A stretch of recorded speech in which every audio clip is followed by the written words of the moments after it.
Olá, seja bem-vindo ao programa Vida e Atitude. Que bom que você está aí para acompanhar a nossa programação de hoje. E quem está aqui para fazer um bate-papo com a gente é o Ivan Tadeu. Ele que é coach, pastor, escritor e palestrante. Seja bem-vindo, Ivan Tadeu, ao Vida e Atitude. Obrigado, Clarice. É uma alegria muito grande estar aqui com você.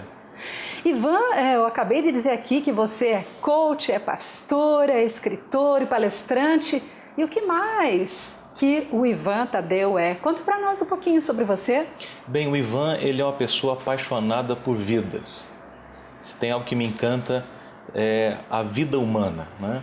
Desde que eu entendi o meu ser enquanto ser humano e o propósito de Deus para a humanidade, eu me encantei com o ser humano. É um ser humano que é casado, né? Sou casado com a Alessandra Hadi, que é secretária executiva.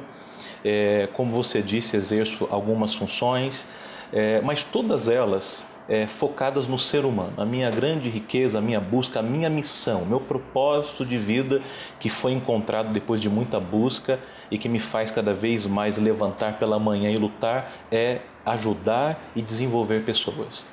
Que maravilha. Ivan, você faz muitas coisas, como a gente pode perceber, e entre elas a gente sabe que você tem feito um trabalho maravilhoso como coach, certo? Sim. O que te levou a escolher mais esse segmento ou essa atividade, podemos chamar também de profissão, certo? Sim. Bem, então deixa eu fazer trazer um pouquinho a história, né? Eu sou professor, né? Então me formei em teologia e tenho 3 pós-graduações e um mestrado. E eu então migrei para essa área da educação porque, como eu disse, apaixonado por vidas, eu vi através da educação uma possibilidade de ajudar os outros. Mas sabe quando você chega num certo ponto que você pensa, tem algo mais, deve ter algo mais. E eu sou novo, né? E eu penso que eu poderia dar mais de mim para o outro, e eu consegui em muito pouco tempo ser professor e diretor de uma faculdade. Eu fui diretor da Faculdade de Cristã em Curitiba durante quase 6 anos. Então, né, tive o mestrado, cheguei como diretor, eu falei, agora, a vida acabou aqui? Deve ter mais. E aí foi então que eu fui recomendado para fazer um curso de coaching, para que eu pudesse alcançar maior autoconhecimento, já que eu estava numa vida estável, uma carreira estável, já faz 13 anos que eu sou do mundo acadêmico. Eu falei, deve ter alguma coisa a mais, então eu vou fazer o coaching inicialmente para me conhecer. E como é importante, né, a gente se conhecer? Muito, né? E eu falei, olha, eu não quero atuar como coach, eu sou professor, eu quero só atender melhor as minhas ovelhas, as pessoas com as quais eu vivo. E quando eu fiz a primeira formação em coaching, o life coaching, eu me apaixonei. Me apaixonei e comecei a escavar a mim mesmo. Eu comecei a buscar dentro de mim a minha maior essência. E eu me encantei e fui para o Executive Coaching, para ter ferramentas para atuar com o mundo corporativo. Depois eu fui para o Master Coach, essas todas formações feitas pela Sociedade Latino-Americana de Coaching.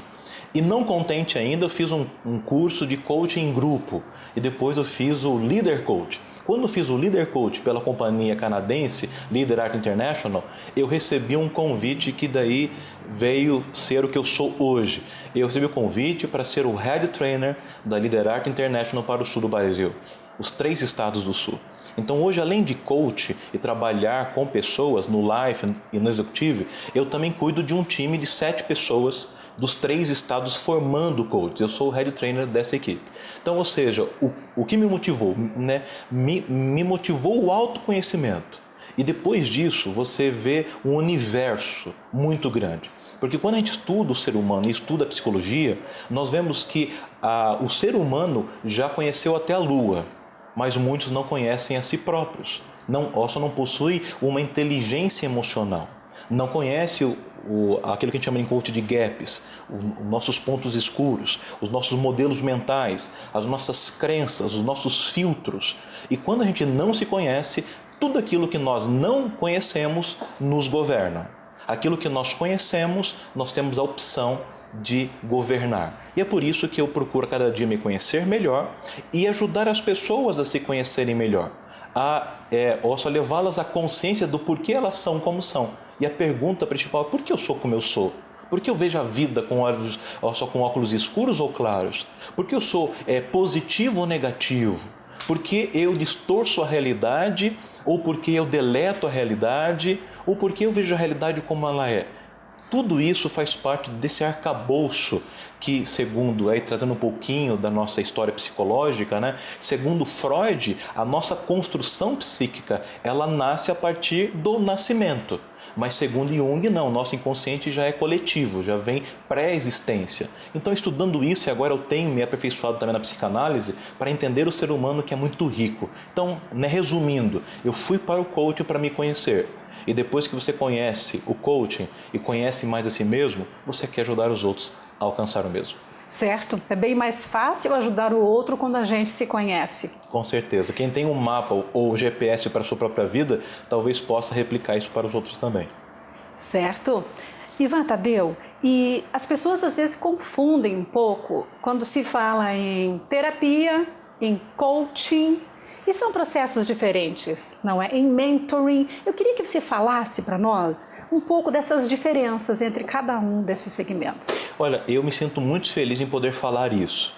Até porque no Brasil, através do jeitinho brasileiro, né, o brasileiro é muito versátil nesse sentido também, mas só que às vezes atropela os limites dos termos, da etimologia, da metodologia, dos conceitos. Então existem, e como professor eu respeito muito isso, né? As fontes, os termos e conceitos. Então vamos lá, é bom falar para os nossos ouvintes os principais termos do universo do coaching. Então coaching é a metodologia, né? Coach é o profissional e coach é o cliente. É o cliente. Então, para que eu diga o que é coach, vamos falar o que não é coach. Mentoring vem de mentoria.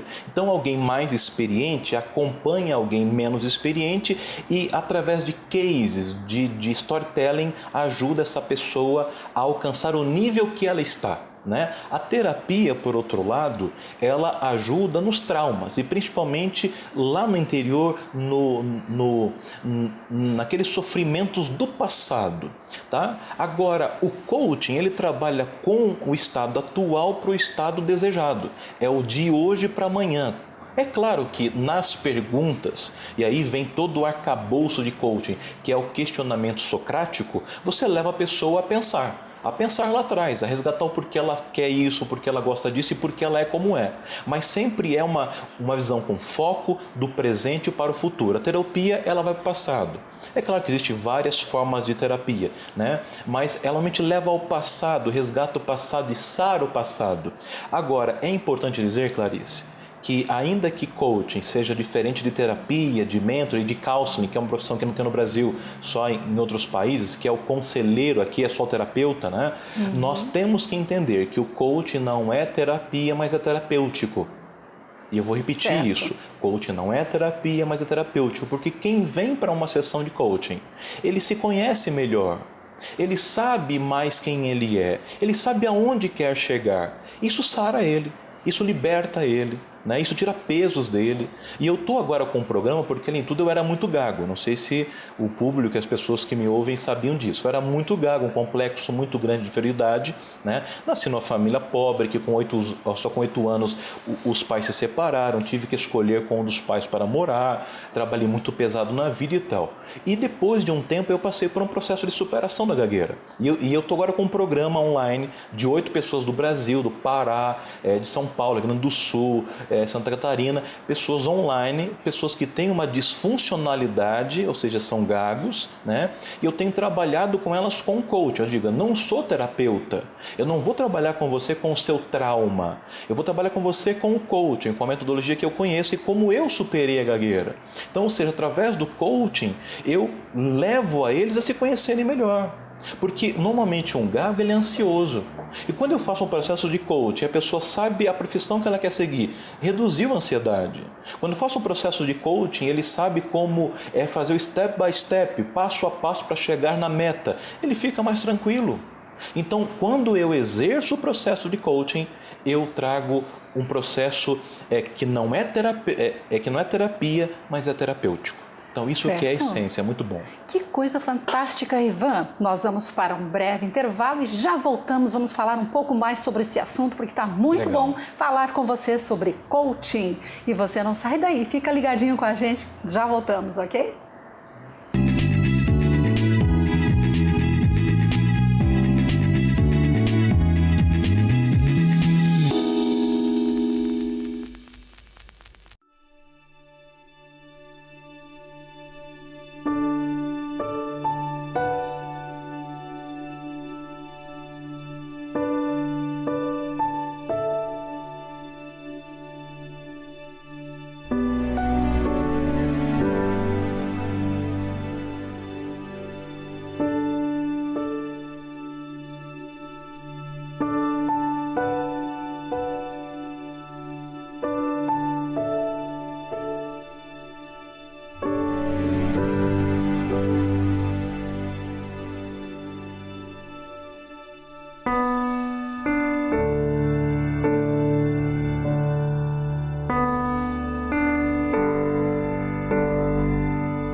Diário. Algumas coisas ficam melhores juntas.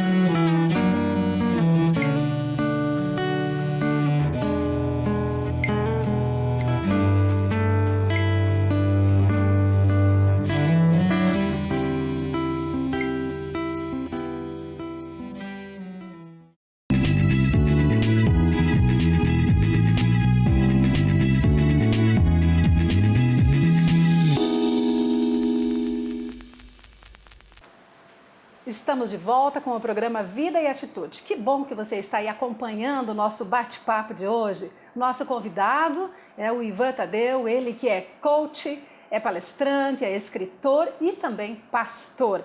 E o foco da nossa conversa hoje aqui é sobre o coaching. Ivan, eu quero te perguntar agora o seguinte: geralmente nós, seres humanos, temos algumas crenças dentro da gente, nós podemos chamar de crenças limitantes. E eu não falo aqui de crenças religiosas, mas eu falo daquelas crenças que nós temos desde a nossa infância, depois da nossa juventude, coisas que nós fomos acreditando que somos ou que não somos, às vezes de uma forma muito negativa, certo? Queria que você falasse um pouco para nós como que você vê esse processo das crenças limitantes dentro de cada um de nós, dos seres humanos. Bem, é uma ótima pergunta. Falar de coaching sem falar de crenças é quase impossível. Primeiro é bom que os nossos ouvintes saibam de que todos nós possuímos crenças, tá? E é impossível alguém viver sem crenças. Então, a crença é construída através de 3 formas principais. A primeira forma que você desenvolve uma crença é experimental, é empírica. Por exemplo, a minha esposa, quando era criança, bem nova, ela estava brincando em casa e foi jogada na piscina. Como ela não sabia nadar, ela criou um medo terrível de água. Então, a experiência de ser jogada na água sem saber nadar gerou uma crença. Tá? Você comeu um chocolate que você gostou muito, né? Você experimentou aquilo, nós também chamamos de uma crença. Mas existem algumas crenças que elas são muito mais subjetivas, estão no inconsciente, nós não sabemos. Tá? Quando uma moça começou um relacionamento com um jovem e se frustrou, ela gerou uma crença de que se relacionar com o menino pode lhe trazer prejuízos e tristeza. Então ela fala, não, todo homem não presta. Então, mulheres que tiveram uma relação ruim, não, então o homem não presta porque eu tive uma relação e não foi boa. Então, assim, todos nós temos crenças, mas existem, como você disse, as crenças limitantes. Crenças limitantes, elas também são geradas o quê? Por experiências, por influências e reflexão. Então, ou seja, eu tive uma experiência positiva, marcou. Eu tive uma experiência negativa, marcou. Mas eu também tenho de influência. A mãe, por exemplo, ela teve uma relação ruim com o pai e transfere isso para a filha. Filha, não deixe o homem mandar em você. A moça não viveu, mas a mãe influenciou, a sociedade influenciou, o livro influenciou, o YouTube, o Facebook influenciou, então as influências também. Agora, eu posso pensar, eu posso refletir e ver a mãe de fora, ver a filha de fora e eu ter a minha própria conclusão. Agora, o que acontece é o seguinte, Clarice, tem gente que não avança porque tem uma crença que o limita. Vou dar um exemplo de um case meu. Eu estava trabalhando com uma executiva, que era uma gerente de uma companhia muito boa aqui em Curitiba. Ela pediu demissão porque queria cuidar do filho e ela empreendeu. Ela começou a trabalhar com uma outra marca, só que ela tinha que vender. E ela não conseguia vender. Ela veio para o processo de coaching. E nós chegamos a um ponto de que apareceu a crença. E ela, então, lembrou de onde vinha a crença. É que o pai dizia: vendedor não presta. Vendedor sempre vem para explorar, para tirar o seu dinheiro sem que você queira comprar. Então, o pai influenciou. E então, sempre que ela ia vender, ela lembrando: nossa, eu vou explorar essa pessoa. Eu vou vender algo que ela não quer comprar. E então, como que eu comecei a trabalhar com essa pessoa para que ela quebrasse a crença? Eu falei: me diga uma coisa, todo mundo que vende é mau caráter? Ela falou: não. Eu falei: todo mundo que vende e ganha dinheiro com venda é uma pessoa ruim? Não. Eu falei: então você já começa a ver que a tua crença não se sustenta. Tá? Por exemplo, eu falei: Silvio Santos é um péssimo profissional? Falou: não, ele é bem sucedido, é rico, uma pessoa que é até admirada pelos seus colaboradores. Eu falei: então, ele começou vendendo. E ele continua vendendo. Agora, existem vários livros, eu gosto muito de alguns conceitos de Napoleão Hill com relação à venda, que ele diz: todo mundo vende. Eu posso não vender um produto físico, mas eu vendo a minha imagem. Certo. Quando você vai namorar, você vende a sua imagem. Quando você pente o cabelo, coloca uma boa roupa e passa perfume, você está se vendendo. Quando você cuida do seu vocabulário para ele ser assertivo, da sua dicção, da sua forma argumentativa, é uma venda. Só que ela tinha uma crença contra a venda. E assim por diante, muitas crenças das quais nós temos e não sabemos e nos limitam a ter sucesso. Outra coisa, alguém que ache-se incompetente para ser um líder. Então ele vem como um vendedor, por exemplo, pode ser um vendedor, um colaborador, e quando ele chega perto de ser promovido, ele começa a errar. Porque ele começa acredita a se que não boicotar. pode. Isso, então com medo ele chega lá e fracassa, porque para ele acha que ele não é competente, ele mesmo se boicota. E as crenças levam-nos a hábitos de procrastinação e de boicote. Então pode ser que eu esteja falando agora para alguém que não consegue chegar lá porque ele inconscientemente tem crenças. E só um último caso, porque nós que somos cristãos, nós temos um texto bíblico que diz que o amor ao dinheiro é a raiz de todos os males. E aí tem gente por aí que vem parafrasear o texto bíblico e erra. Então fala que o dinheiro é a raiz de todos os males. E aí tem mães e pais que antigamente falam assim: filho, olha, não corra atrás de dinheiro, só traz desgraça. Então tem gente que quando vai ser promovido ele fala: não quero. Por quê? Porque eu vou ganhar mais dinheiro. E dinheiro é uma desgraça. Só que quem que faz qualquer coisa na vida sem dinheiro? E o reino de Deus precisa de pessoas que possuam recursos humanos, os recursos financeiros. Então, quando você identifica a crença limitante, você pode remodelá-la, pode reeditar o cérebro e fazer a pessoa dar saltos de avanço muito grande para isso. Certo, Ivan. Importante a gente entender como funciona esse processo e também a passar a usar esses recursos possibilitadores dentro da gente, né? Transformar essas crenças, então, em recursos possibilitadores e se libertar para usar, né? Com certeza. Você falou aqui antes, no primeiro bloco, que a gente se liberta quando a gente entende que pode usar. E são recursos que estão dentro da gente e muitas vezes a gente esquece. Exatamente. E o coaching vem, então, para ajudar a pessoa a resgatar esses recursos dentro da pessoa. E eu quero te perguntar o seguinte, nesse processo todo aí, nesses anos, atendendo muitas pessoas, você com certeza deve ter muitos cases para contar. Você contou dessa moça e você tem mais algum exemplo que você gostaria de deixar hoje aqui para a gente? Temos. Olha só, Clarice, tem um exemplo muito legal, porque o processo de coaching normalmente ele varia de 6, 8, 10, 12, dependendo da metodologia e a escola que se forma. Teve o caso de uma só sessão. Uma moça veio falar comigo, ela tinha acabado de terminar o curso dela de manicure, cabeleireira e tal. E ela falou assim, eu quero abrir um salão, mas eu não sei como abrir o salão. Em uma sessão, a gente fez um planejamento estratégico para ela comprar todos os produtos, arrumar o local e conseguir clientes. Em uma sessão, eu falei, você vai e coloque em ação isso. Se precisar, você volta. E ela não voltou mais, não precisou mais. Uma sessão? Uma sessão. Uma sessão, porque o que ela precisava, ela tinha, você falou, todos os recursos. Ela tinha na frente da casa dela uma pequena salinha. Ela tinha um marido que tinha uma verba guardada que poderia comprar as coisas. Ela tinha um cartão que poderia parcelar o resto. E ela tinha os seus clientes todos que estavam atrás. Então, com isso, ela conseguiu montar o seu salão. Que maravilha! Bom, nós vamos para um pequeno intervalo e já voltamos daqui a pouquinho para continuar o nosso bate-papo aqui com o Ivan Tadeu sobre coaching. Fique ligadinho com a gente, tá?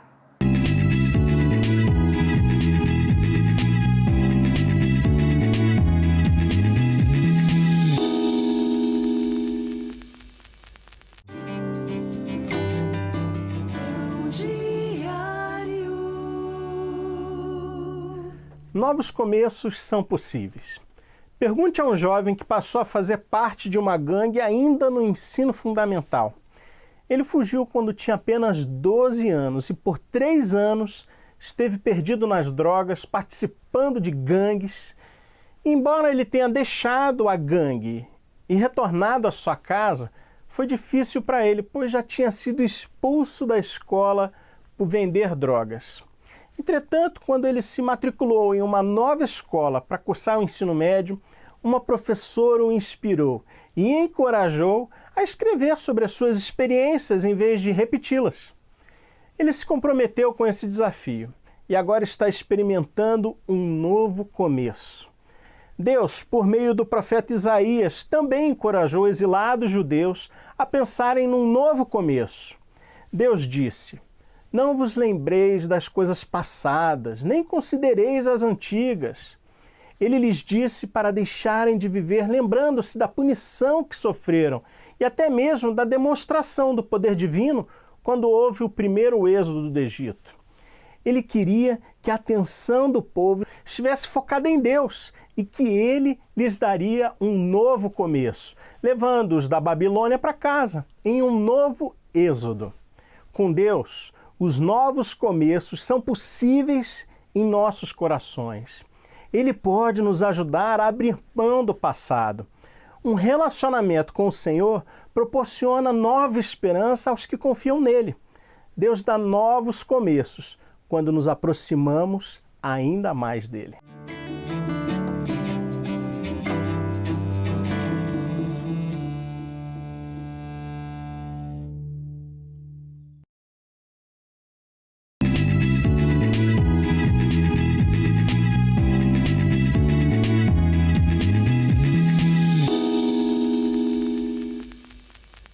Pastor, escritor e palestrante. Sabe, Ivan Tadeu, eu estava pensando aqui que Jesus, nós conversamos aqui, né, sobre coaching, e isso nos traz à memória que Jesus, ele foi o grande coach, não é verdade? Porque ele ajudava as pessoas a se entenderem, a se descobrirem, ele ajudava as pessoas a serem melhores. Ele treinava, ele facilitava, ele preparava as pessoas para assumirem a sua grande missão. E Jesus, como coach, ele ajudava os seus seguidores a entenderem o seu propósito como missão de vida mesmo. Então, assim, na verdade, ele ajudava as pessoas a terem foco também e estarem focadas realmente naquilo que interessava, que é no grande propósito da vida, não é? Com certeza. Jesus, para nós, ele é o grande mestre em tudo, né? Seria um grande erro nosso se não colocássemos Jesus nessa conversa. Mas tem duas grandes competências que um coach precisa e que Jesus sempre teve, que é a escuta, é uma delas. Saber ouvir. E há um grande prejuízo na sociedade moderna que o povo não ouve. Jesus sempre ouvia as pessoas e o coach precisa ouvir. Mas Jesus também só sabia perguntar. A base, a matriz do coaching é pergunta. E muitas vezes você vai lembrar agora de passagens bíblicas, quando indagavam Jesus, Jesus respondia com pergunta. E muitas vezes nós não damos a possibilidade do outro pensar e se descobrir através deste questionamento. E Jesus dizia, o que o povo fala de mim? Né? Então, quando aqueles escribas o questionavam sobre a sua autoridade ministerial, ele devolvia a pergunta. Então, Jesus era aquele que ouvia o cego, a prostituta, ouvia os príncipes, os reis, mas ele também tinha a habilidade do diálogo. O diálogo da qual você mesmo falou, levando o outro a se conhecer. E a grande sacada do coaching é que nós reconhecemos que o outro possui competências, possui potencial interno. E Jesus olhou para nós e reconheceu que nós éramos importantes. Que maravilha, pastor, coach, palestrante, escritor também, Ivan Tadeu. Você não acha que todas as pessoas deveriam ter um coach? Com certeza, eu acho que se nós tivéssemos um coach em toda a vida, com certeza muitos caminhos seriam melhorados e muitos resultados nós iríamos alcançar. É verdade. Ivan Tadeu, queria te oferecer um presente agora. É um presente do programa Vida e Atitude, tá? É um livro maravilhoso, eu já li esse livro, tá? Excelente.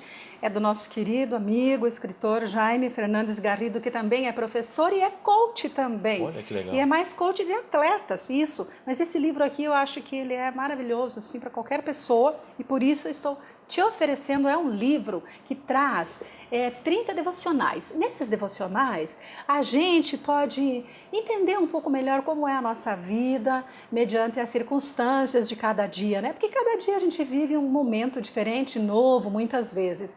E é interessante que quando a gente tem um coração indestrutível, a gente consegue dar conta dessas mudanças, desses sentimentos que vêm no dia a dia. Muitas vezes a gente sente medo de alguma coisa, de uma novidade, aquilo Sim. que a gente não conhece. Muitas vezes também a gente vê tanta maldade no mundo, não é? E também pessoas que se sentem até aprisionadas pela amargura. Então, assuntos como esse livro traz. São muitos, né? Cada devocional traz um assunto. Mas o mais importante, sabe o que é?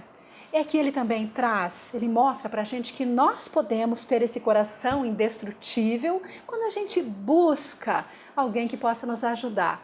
E Deus coloca pessoas nesse mundo para ajudar pessoas. E quando buscamos também a sua palavra, né? Buscando a sua palavra, podemos ter um coração indestrutível. Que maravilha. E o subtítulo é maravilhoso. Algumas pessoas vivem e outras se conformam em sobreviver. Né? Que todos nós possamos viver a vida intensamente com um coração cheio de amor e de Deus, né? Isso mesmo, viver e não apenas existir. Bom, olha, o nosso bate-papo está muito bom, mas a gente vai precisar terminar por aqui. Sim. Muito obrigada, Eu que agradeço. Ivan, pela sua presença e volte mais vezes. Obrigado, tá? Clarice. E deixa seu contato. Com certeza. Se alguém quiser conhecer melhor o nosso trabalho, www.masterselfleadership.com.br. Nesse site tem todos os nossos contatos para contato pessoal comigo. Excelente, obrigada, Ivan. Olha só, você que gostou da nossa conversa de hoje, esteve acompanhando o nosso bate-papo, escreva pra gente, nós temos o WhatsApp 41 99263 9241. Vai ser uma alegria receber a sua participação, o seu contato, tá bom? E claro que nós temos a nossa página também, Vida e Atitude, acesse lá, conheça os outros programas que a gente vai postando lá para você e também estamos no Instagram, tá bom? Muito bom estar com você, obrigada pela sua companhia e até o nosso próximo encontro, se Deus quiser. Que Deus abençoe você e a sua família.